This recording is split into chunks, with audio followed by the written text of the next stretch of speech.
Fisiologia da Alma, capítulo 27, ainda sobre o assunto a alimentação carnívora e o vegetarianismo. Bom, queria avisar logo a vocês que esse vai ser um vídeo um pouco mais longo do que normalmente eu faço.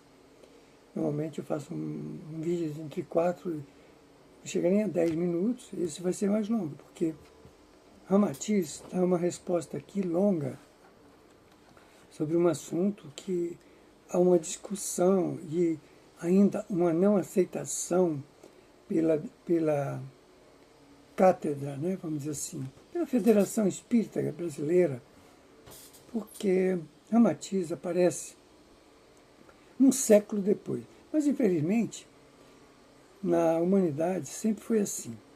Quando Jesus veio, o Sinédrio não quis, os sinedritas, né, aqueles fariseus lá, não quiseram aceitar Jesus. Sempre que vem uma coisa nova para mudar o pensamento humano para melhor, sempre tem essa resistência. E na Federação Espírita, infelizmente, desculpe eu falar assim, mas é a mesma coisa. Não aceitaram o Ramatiz. Mas Ramatiz explica aqui direitinho tudo, que Kardec, que ele está de acordo com Kardec. Só que tem gente que... E aí, fazer o quê? Vamos lá. A pergunta é o seguinte. Pergunta feita ao Espírito Ramatiz. Em face de certas argumentações de confrades contrários ao vegetarianismo, os quais afirmam que a boa literatura mediúnica não corrobora as vossas afirmações, né, porque Ramatiz combate aqui a alimentação carnívora direta. Ficar-vos-íamos gratos se nos citasseis algumas obras de valor espiritual ou de natureza mediúnica que nos comprovassem as vossas asserções. Ser-vos-ia possível dispensar essa atenção. Vai ver que Ramatiz explica, ele procura a obra justamente do codificador do Espiritismo, ou da ciência espiritualista, que foi Allan Kardec. Ele procura explicar o que ele defende, né? Kardec já defendia lá. Só que Kardec não poderia falar do jeito que Ramatiz fala aqui, com a clareza medianeira, né? Uma clareza salutar. Mas, vamos lá. Então, responde Ramatiz. Né?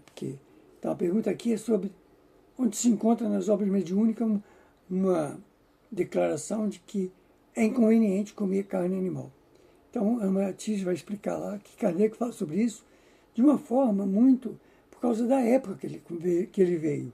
Ele não poderia falar do jeito que Ramatiz veio. Bom, achamos inconveniente, por tomar muito espaço nesta obra, reproduzir aqui tudo o que se diz da literatura doutrinária espiritualista do Oriente. Os orientais são os que mais... os orientais, aqueles mais voltados à espiritualidade, são os mais combatentes a esse tipo de alimentação. E mesmo a literatura espiritualista. Reproduziremos o que nos parece mais proveitoso e de melhor clareza para os vossos atuais entendimentos. Em A Sabedoria Antiga, de Annie Besant, diz a página 69, um livro de Annie Besant, francesa, né? Capítulo 2. O nome do livro é O Plano Astral. O massacre organizado e sistemático dos animais nos matadouros, as matanças que o amor pelo esporte provoca, né, caçada, lançam cada ano no mundo astral milhões de seres cheios de horror, de espanto, de aversão pelo homem. Isso aí já ocorreu com muito mais frequência há meio século ou antes atrás, né? Hoje já é bem menos, mas graças a Deus. Porque esse livro aqui vai fazer, são 68 anos que ele tem. Então, ele está falando de uma época, daquela época. Bom, Terapêutica Magnética, de Alfonso Biet, páginas 41, um livro Terapêutica Magnética, né, do Alfonso Biet, página 41, número 26. Para desenvolver as faculdades magnéticas, o regime vegetariano, aplicado sem exagero e sem prevenção exclusiva, é incontestavelmente o melhor. Faz-se preciso comer pouca carne, suprimir por completo o uso do álcool e beber muita água pura, água limpa. Em face dos dizeres supra, ser-vos-á fácil avaliar quão dificultoso se torna para o médium que é passista. O médium não precisa ser aquele médium que incorpora o espírito para falar, né? Mas um passista, aquele que aplica um passe. Cumprir os seus deveres com o estômago abarrotado de carne animal.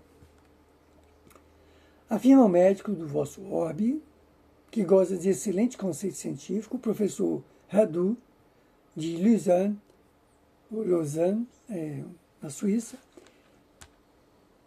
Ele diz: é um preconceito acreditar que a carne nutre a carne. Já falamos sobre isso várias vezes, porque há ainda um conceito sobre isso aí. O regime da carne e do sangue é, pelo contrário, nocivo à beleza das formas, ao viço da tez, né, da pele, à frescura da pele, ao aveludado e brilho dos cabelos. Pode ver que quem come muita carne tem um rosto assim um pouco mais duro, mais uma textura mais grossa. Os comedores de carne são mais acessíveis que os vegetarianos às influências epidêmicas e contagiosas. Então, estão mais sujeitos a doenças. Os miasmas mórbidos, quando você se alimenta de um animal que morreu lá, né? É um cadáver. Então, ele traz daquele animal miasmas. E os vírus encontram um terreno maravilhoso preparado para o seu desenvolvimento nos corpos saturados de humores e de substâncias mal elaboradas, nocivas, ou já meio fermentadas, em decomposição. A literatura mediúnica espiritualista, nela, podemos citar alguns trechos de obras que reconhecemos de incontestável valor e que servem para orientar a atitude de espíritas ou espiritualistas para com os objetivos superiores. Em Missionários da Luz, um livro de André Luiz, receptada por Francisco Cândido Xavier, quer dizer, psicografada por Francisco Cândido Xavier, o autor espiritual focaliza situações que bem comprovam a importância do vegetarianismo entre os adeptos do espiritualismo. Diz o autor, no capítulo 4, página 41, evocando a sua existência física, a pretexto de buscar recursos proteicos, exterminávamos frangos e carneiros, leitões e cabritos incontáveis. Sugávamos os tecidos musculares, roíamos os ossos. Não contentes em matar os pobres seres que nos pediam roteiros de progresso e valores educativos para melhor atenderem à obra do Pai, dilatávamos os requintes da exploração milenária e infligíamos a muitos deles determinadas moléstias para que nos servissem ao paladar com mais eficiência. O suíno comum era localizado por nós em um regime de ceva. E o pobre animal, muitas vezes à custa de resíduos, devia criar para o nosso uso certas reservas de gordura, até que se prostrassem de todo ao peso de banhas doentias e abundantes. Colocávamos gansos nas engordas que lhe hipertrofiassem o fígado de modo a obter pastas substanciosas destinadas a quitutes que ficaram famosos, despreocupados com as faltas cometidas com a suposta vantagem de enriquecer valores culinários. Em nada, Rios doía o quadro das vacas mães em direção ao matadouro, para que as nossas panelas transpirassem agradavelmente. Adiante, na página 42 ainda do livro, né, de André Luiz, deixa eu voltar aqui só para lembrar o livro é Missionários da Luz.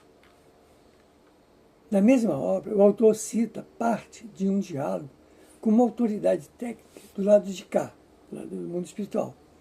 Os seres inferiores e necessitados do planeta não nos encaram como superiores, gêneros e inteligentes, mas como verdugos cruéis.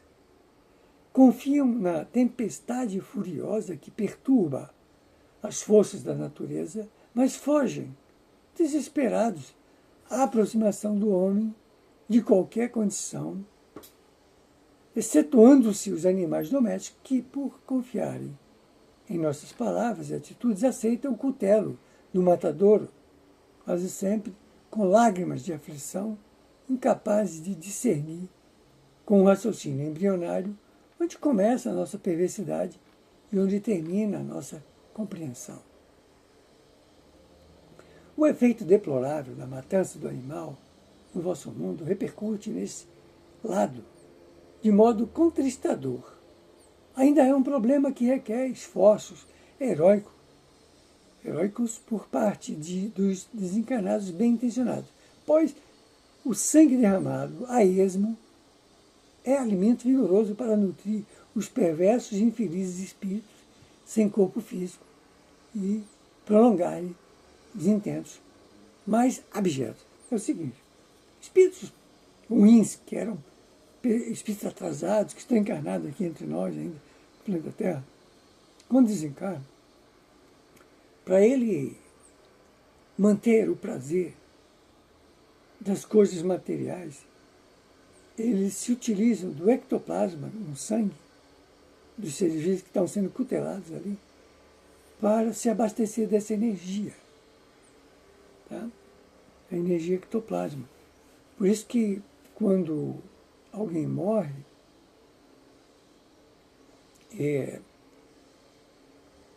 precisa estar no estado evolutivo razoável para tomar conta do seu corpo duplo etérico, porque a gente tem entre o corpo astral e o corpo físico, tem um duplo etérico. Esse duplo etérico é feito de energia plasmática, que é também alimento para esses espíritos rastaqueras. Bom, vamos lá. Da mesma forma, da mesma obra, Missionário da Luz, e em atenção aos vossos rogos, indicamos a página 135, onde encontrareis, o livro Missionários da Luz, de André Luiz, onde encontrareis a corroboração do que vos relatamos em outros labores despretensiosos. Diante do quadro estarrecedor do matadouro, onde se processava a matança dos bovinos, o autor descreve a turba de espíritos famintos que, em lastimáveis condições, se atiravam desesperados aos borbotões de sangue vivo, tentando obter o tônus vital que lhes favorecesse um contato mais íntimo com o mundo físico. Diz o autor, André Luiz, reproduzindo a palavra do seu mentor. Ele é o mentor de André Luiz. Estes infelizes irmãos, que nos não podem ver pela deplorável situação de embrutecimento e inferioridade, quer dizer, todos esses estavam em estado espiritual lá, corpo carnal. Só que a vibração, dependendo do grau evolutivo, os muito atrasados, não conseguem ver os mais adiantados. É um estado evolutivo vibracional. Então, são famintos que causam piedade. A cena identifica mais uma das funestas realidades que se produzem devido à matança do animal, pois as almas ainda escravas das sensações inferiores, que perambulam no espaço, sem objetivos superiores, encontram nos lugares onde se derramam em profusão o sangue animal os meios de que precisam para consolidar as perseguições e incentivar o desregamento humano. Quer ver, quando o mundo, aqui embaixo, ainda for esse mundo carnívoro, que retira o sangue dos animais na matança daquele jeito que todo mundo sabe, quando isso deixar de acontecer, isso vai ser uma transformação muito grande, porque esses espíritos não vão conseguir mais se alimentar desse ectoplasma e não vão ter força, poder para continuar fazendo mal aqui embaixo, obsedar outros, entendeu? Sugar de outras energias. Bom, continuando. O autor em questão transcreve, André Luiz, em seguida, novo diálogo com o seu interlocutor desencarnado. Por que tamanha sensação de pavor, meu amigo? Saia de si mesmo, quebre a concha de interpretação pessoal e venha para o campo largo da justificação. Não visitamos nós, na esfera da crosta, os açougues mais diversos? Lembro-me de que, em meu antigo lar terrestre, havia sempre grande contentamento familiar pela matança dos porcos. A carcaça de carne e gordura significava abundância da cozinha e conforto do estômago. Com o mesmo direito, acercam-se os desencarnados tão inferiores, quanto já fomos dos animais mortos, cujo sangue fumegante lhe oferece vigorosos elementos vitais. Ficou demonstrado nessa obra mediúnica de confiança que o vício da alimentação carnívora é sinal de inferioridade espiritual. A ingestão de vísceras cadavéricas e a consequente adesão ao progresso dos matadores mantém a fonte que alimenta, que ainda sustenta a vitalidade dos obsessores, dos agentes das trevas sobre a humanidade terrestre. Esses espíritos trevosos se alimentam disso. Se não tiver mais esse alimento, eles vão enfraquecer. Vão enfraquecendo até um dia se transformar. O terrícola paga diariamente sob a multiplicidade de doenças, incômodos e consequências funestas em seu lar e em cura espiritual, de ainda devorar os restos mortais do animal criado por Deus e destinado a fins úteis. O espírito André Luiz, em Cartas e Crônicas, outro livro, Cartas e Crônicas, sobre o tema Treino para a Morte, é o subtítulo lá, ou o tema. Através do mesmo médium, Chico Xavier, que enunciamos, conceitua corajosamente. Então vamos lá. Comece a renovação dos seus costumes pelo prato de cada dia. Diminua gradativamente a volúpia de comer carne dos animais. O cemitério na barriga é um tormento depois de grande transição. O lombo de porco ou o bife de vitela, temperados com sal e pimenta, não nos situa muito longe dos nossos antepassados, os tamoios e os caiapós, que se devoravam uns aos outros. Emmanuel, o mentor do referido médium, no caso Chico Xavier, em comunicação que destacamos aludindo ao aparecimento e evolução do homem, assim se manifesta. Os animais são os irmãos inferiores dos homens. Eles também, como nós, vêm de longe através de lutas incessantes e redentoras.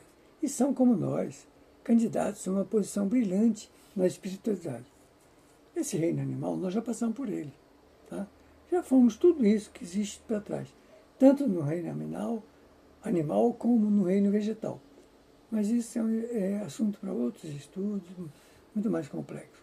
Porque o espírito é energia. Já falei aqui sobre isso. Não é em vão que sofrem nas fainas benditas da dedicação e da renúncia em favor do progresso dos homens, evidencia-se, portanto, através dessa declaração, ou declarações dos espíritos credenciados no labor mediúnico espiritualista e de nossa e de vossa confiança, que muito grave é a responsabilidade dos espiritualistas no tocante à alimentação carnívora. De modo algum, ser-lhe-á tolerada pela lei da vida, da qual não podem alegar desconhecimento qualquer desculpa posterior que lhes suavize a culpa de trucidarem os seus irmãos menores. E a própria bibliografia espiritualista é comumente apontada como a diretriz oficial da conduta espiritualista, que vos notifica de tais deveres e acentua a urgente necessidade de vegetarianismo. Já vos temos dito que as humanidades superiores são inimigas do macabro banquete de vísceras cadavéricas. Lembramos-vos o conceito sensato de Allan Kardec, de que a natureza espiritual deve predominar sobre a natureza animal. E disso podeis ter a comprovação através das próprias obras mediúnicas que afirmais serem de confiança. Em Novas Mensagens, obra recebida pelo critério mediúnico, né, de Francisco Cândido Xavier, na página 63, no capítulo Marte, ser-vos-á. Novas Mensagens é um livro, tá? Psicografado por Chico Xavier. Na página 63,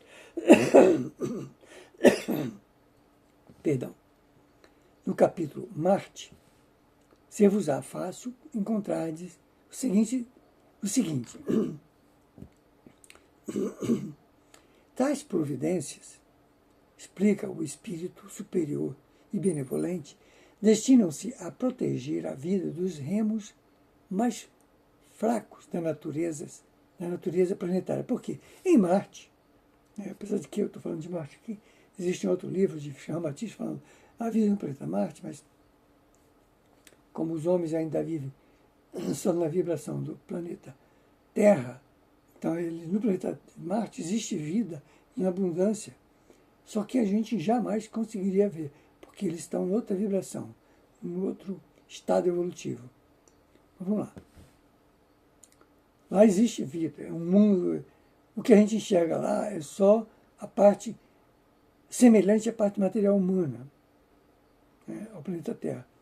Mas o Marte já está há 1000 anos moralmente à frente da gente e 500 anos tecnologicamente mais à frente da gente. Vamos lá. O problema da alimentação essencial através das forças atmosféricas já foi resolvido, sendo dispensável aos seus habitantes felizes a ingestão das vísceras cadavéricas dos seus irmãos inferiores, como acontece na Terra, superlotada de frigoríficos e de matadouros. Não nos entendemos neste trabalho de transcrição de obras mediúnicas, porquanto ultrapassaríamos o limite do nosso programa. Apenas vos apontamos o conteúdo de confiança que desejais, que desejáveis e que podereis abranger em suas minúcias, consultando as próprias fontes mencionadas. Então é isso. No próximo capítulo a gente vai continuar sobre isso e a gente vai ver referências de Allan Kardec sobre isso. Ficamos aqui o capítulo 27 do livro Fisiologia da Alma.